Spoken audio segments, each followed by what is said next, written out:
We have a special guest here. We have our nominee and his son, Governor. Okay. They're leaving us. Mr. Boudreau and his son and his wife who are here.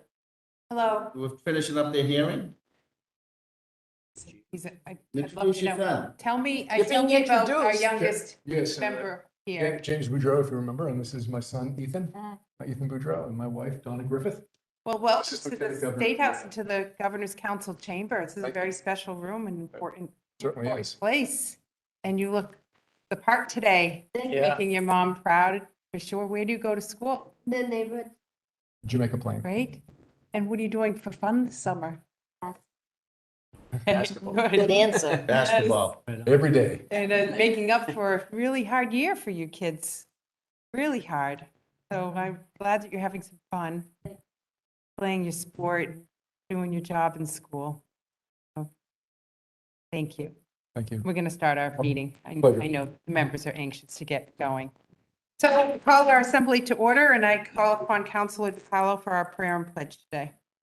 Thank you. Today, I'd like us to offer our thoughts and prayers to the too many victims of gun violence in my city of Worcester and throughout the Commonwealth, and pray that that comes to an end. Amen. I pledge allegiance to the flag of the United States of America, and to the republic for which it stands, one nation, under God, indivisible, with liberty and justice for all. Lieutenant Governor, before we start, I have a statement to make on the record. Can we do our official business, please, Councilor Pardon me? Devaney? We're going to have our official business, and then you can read your statement. Okay, thank Okay. you. Call upon Councilor Hurley for a motion to record advice and consent for the financial warrant. So moved. Second. There's a motion and a second. All in favor, say aye. Aye. I call upon Councilor Duff for a motion to record advice and consent for the pending list of notaries public and justices of the peace. So move, Governor. Second. There's a motion and a second. All in favor, say aye. Aye. I recognize Councilor Kennedy for a motion to record advice and consent for the appointment of Karen S. Fabiszewski, position of Administrative Law Judge of the Industrial Accidents Reviewing Board for a 6-year term. I make that motion with pleasure. A fantastic nominee. Second. Can I, There's a motion and a second. Councilor Devaney.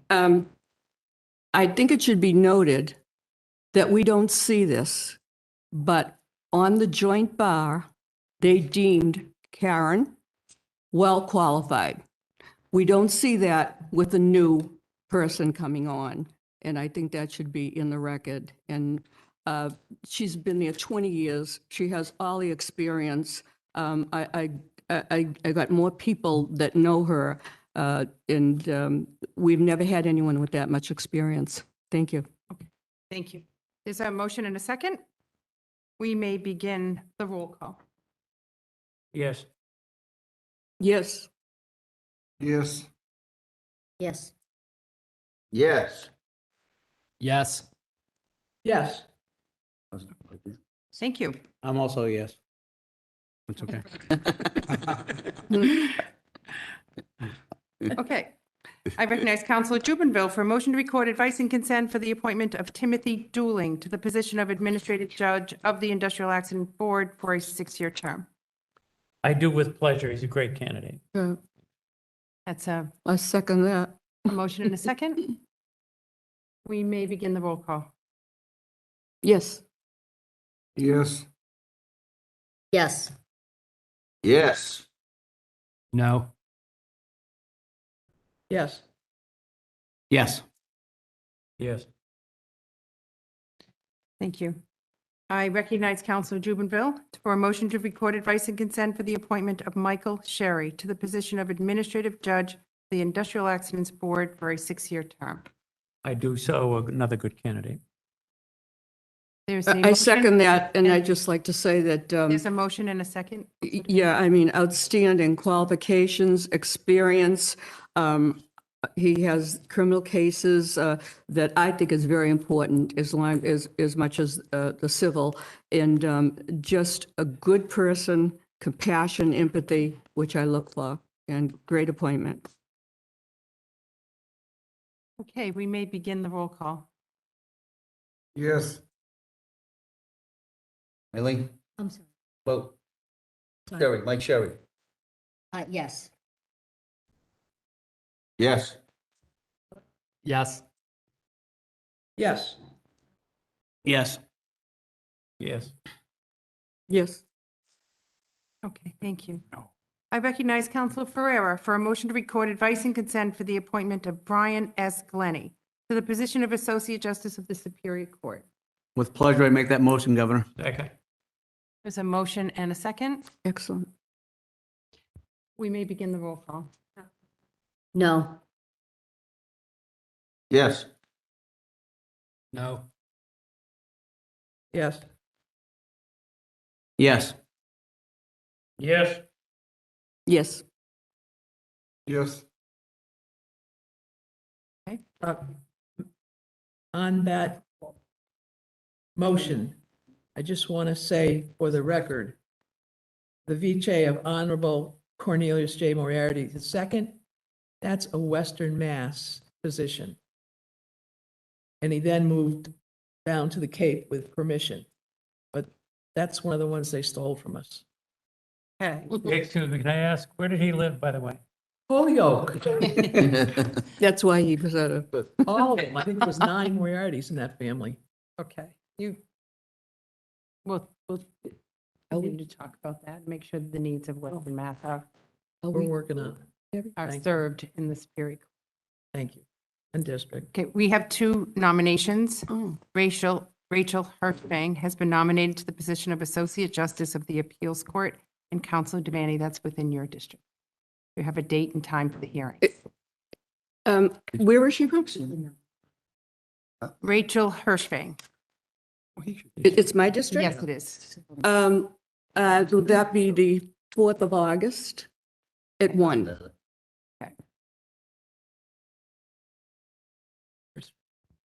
The 4th of August at 1 o'clock, okay? Aisha White has been nominated to the position of Circuit Justice of the District Court.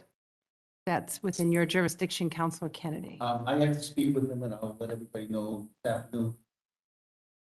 I'll after the hearing. Okay, very good. We'll circle back to everyone with a date and a time. Councilor Devaney, you have something you'd like to bring Yes, to our thank you. attention? Thank you for this opportunity. This is a letter, and I'm going to give it to you, Lieutenant Governor. And I have given this to the governor. Dear Governor Baker, I am requesting that you remove Sabine Hurley from the position of Deputy Director of Human Services. She was not reappointed as judge on the Industrial Accident Board because of her unacceptable, rude, disrespectful behavior towards many injured workers. Sabine left in disgrace as judge of the Commonwealth of Massachusetts. Why is she being rewarded?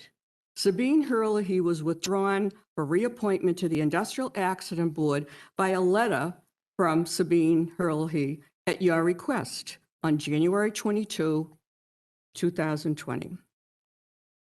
In 21 years as a governor's counsel, this was the first time I received calls to not reappoint a judge on the Industrial Accident Board. I received many complaints about her rudeness, disrespect, and outrageous comments. These complaints came well before the hearing.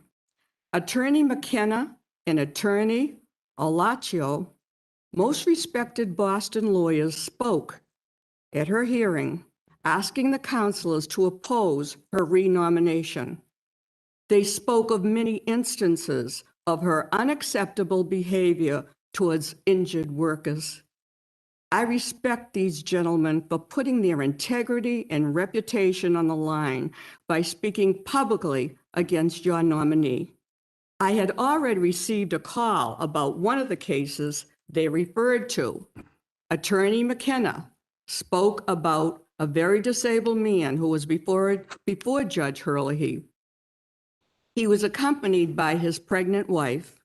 Judge Hurley replied to the injured worker, "Is that your wife?" He answered, "Yes." Judge Hurley then responded, "If you can do that, you can work too." That one egregious action is enough to remove her, but there were many more complaints that were waged against her. In August 24, 2020, at a public assembly, the councillors were waiting to hear a replacement for Hurley. The lieutenant governor was asked why Sabine Hurley is still getting a salary, still on the payroll of the Industrial Accident Board 8 months after being removed. The lieutenant governor said, and I quote, it's in writing, "I pledge I will look into the issue." Governor, you and Lieutenant Governor never made a further statement about this issue.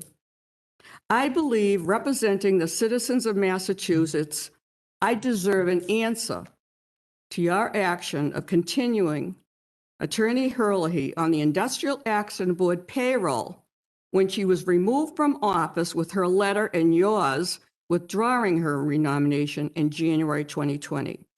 Please explain how she continued to receive an additional salary from the Industrial Accident Board, $111,295 for at least 9 months after she was no longer a judge.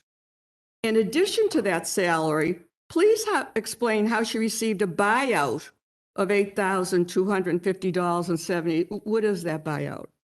Please also explain the position of deputy. Is this a new created position? Was it posted?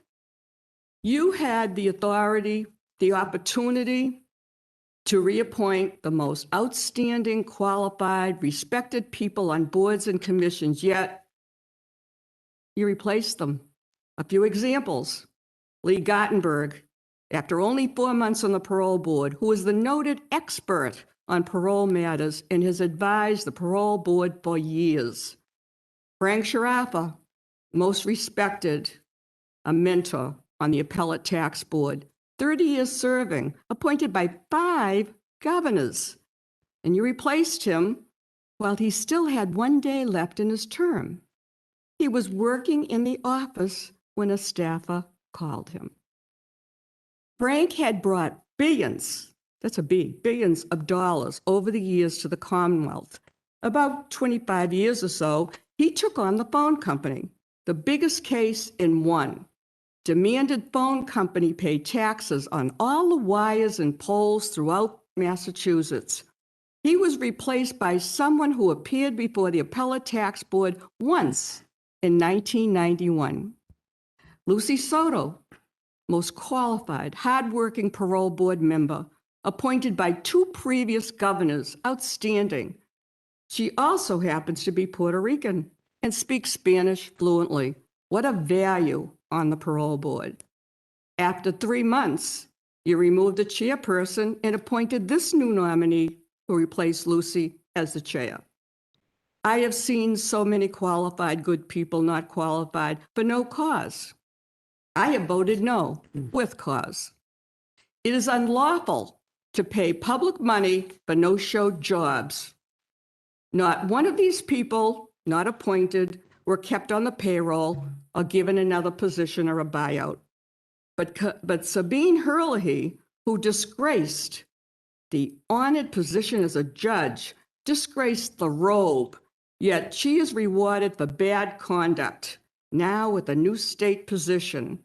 No one with her egregious record should be allowed to even work in public service for the Commonwealth of Massachusetts. Past practice, and with due respect to you, Governor, I have never received a personal reply from you or the Lieutenant Governor on inquiries I have made. I am requesting a reply now. Governor, I take no joy in this request, but I took an oath of office and I honor that pledge. With other requests, your staff has made it clear that it's not my position to question. I have been given Mass General laws when they don't apply. I have just cause to make this request. Please respond as soon as possible. Respectfully submitted, Marilyn M.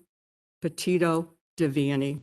Thank you for the opportunity. Would you give this to the Lieutenant Governor? We have that, we received your letter today, and we're in the process of responding to you. Okay. All right, I want to say what pleasure it is to be back in this room with all of you. It has been a very challenging year Get the rest of them back in. for everyone. So I'm very happy we're back here. Thank you for all of your hard work over the course of this past year. You did not miss a beat. And the band's back together here in the Governor's Council chamber, and I'm happy to be with all of you. But And we'll resume the hearing at 1:30. we'll resume the hearing at 1:30, so you have an hour break. Thank you very much. I just want to say thank you to Sonia and Valerie and Adam for making this all happen. Well, we were out because frankly, they're the people behind the scenes that make the clock tick. So thank you, Stephanie. And also, I would say to the councilors, do your own letters now. They were going beyond their duties to do the letters during the pandemic. Now it's your turn to do your job. Okay, that concludes our business today. Thank you, everyone. So you want to change that?